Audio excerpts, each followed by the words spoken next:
not to work because we were sovereign. We governed ourselves. Since we was disobedient, we in the land of our captors. And the slave master, if he makes you work, then that's between you and the Most High. You got to seek the Father. You got to use faith and tell that devil I ain't coming in because the Father told me not to come in. So you do what you have to do. That's between you and the Most High. The Father knows what you can do and he knows what you can't do. But we're not supposed to work on the feast days, on the Shabbat. Today is what's called a YAHOSHUA. All right? Continue on. Except that which every man must eat, that only may be done of you. So the only thing you're supposed to be doing today is preparing what y'all gonna feed me. All right? Verse 17. And you shall observe the feast of unleavened bread, for in this self same day have I brought your armies out of the land of Egypt.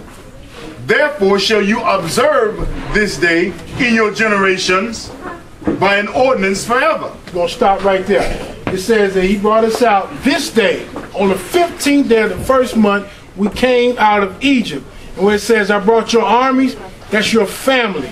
All of us as a nation. We was in Northeast Africa. We came out of Egypt and we went into the wilderness. All right? Those of you have your scriptures, let's go to 1 Corinthians, the 5th chapter. That's the origin of Passover. If anybody asks you why you keep the Feast of Unleavened Bread and you memorialize Passover, you go to Exodus, the 12th chapter, and that's your explanation. 1 Corinthians 5.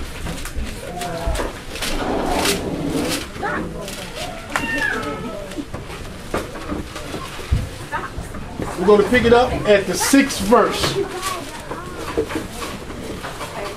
This is going to explain to us about the unleavened bread. Your glorifying is not good. Don't you know that a little leaven leavens the whole lump? So in other words, one bad apple can spoil the whole bunch. One little bit of sin in your life can mess your whole life up. One little 5 minutes of pleasure doing something you ain't got no business doing, you can get AIDS and mess your whole life up. One mistake. So a little leaven can mess up the whole bunch. All right, continue on.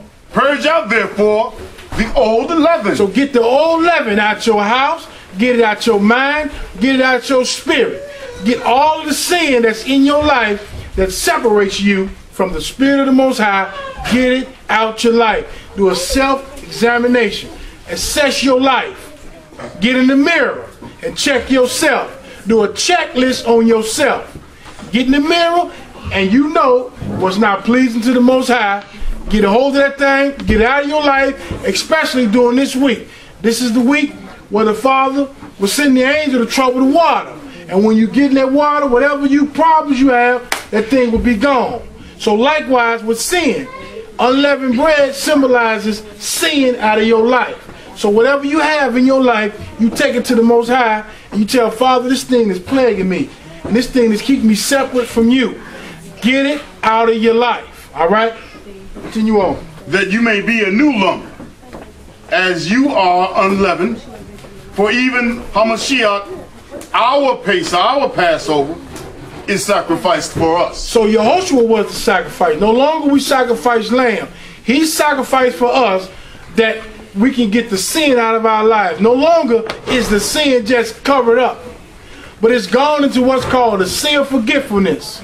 All right? That's what we want. We want to be free from sin guilt. Because if you are guilty from sin, the Father got something against you, and the wages of sin is death, which equals the lake which burn with fire. The lake of fire is real. What the world calls hell is the lake of fire. All right, continue on. Verse 8. Therefore, let us keep the feast. Let's keep the feast, y'all. Not with the old leaven. We don't keep the feast with our old mind. We keep it with our new mind. Everything we learned throughout the year, we come with our hearts and our minds full of joy, and we're going to make up our mind. We're going to get this sin out of our lives. Cain. Hallelujah. Hallelujah. We're going to get this mess off of us, and we're going to keep the feast. We're going to raise our hands and praise Yah with clean hands. All right? Hallelujah. Continue on.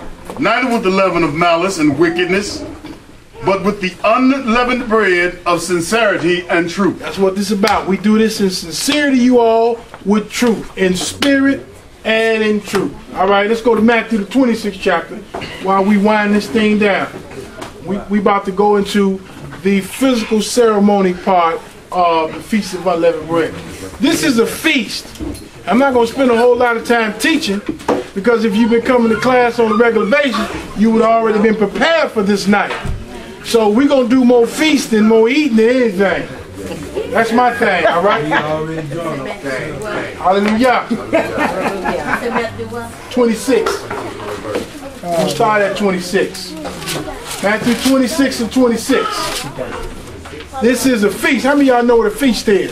You can't have a feast without a fork and a plate, can you? How many of y'all heard of Tupac Shakur? Y'all know what that means? Tupac means two palms up. Shakur means black. Two black palms up. That's what he was saying. That's his name. Tupac Shakur. All right, that's what we're doing tonight. Two black palms up to the Most High. We feasting. All right? Hallelujah. Matthew 26, 26. And as they were eating, Yahushua took bread and blessed it, and broke it, and gave it to the disciples, and said, "Take, eat, this is my body." The unleavened bread that you all going to eat tonight, Shlika, pay attention now. The unleavened bread you're going to eat tonight is symbolic of the Messiah's body. It's very important that you know what you're doing, why you're doing it. We're not just a bunch of emotional people walking around with nappy beards and costumes. We know why and what we're doing. If we're going to praise and shout and run around the church, we know why. We're not emotional for nothing. There's a reason why we're doing what we're doing. You Yelladim got to learn this, because you got to teach this to your kids. All right? So he said, take this bread and eat. This is my body. The bread you're going to eat, the unleavened bread, symbolizes Yahoshua's body. Does everybody understand that? 27.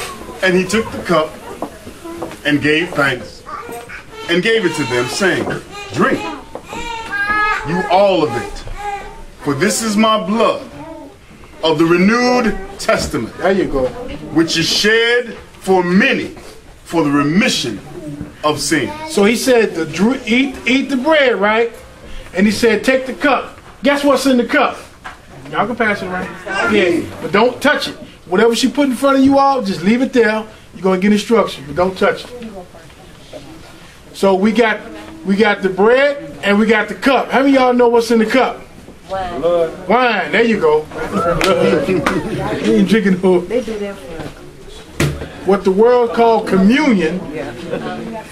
But we finna explain what it really is. Communion is just what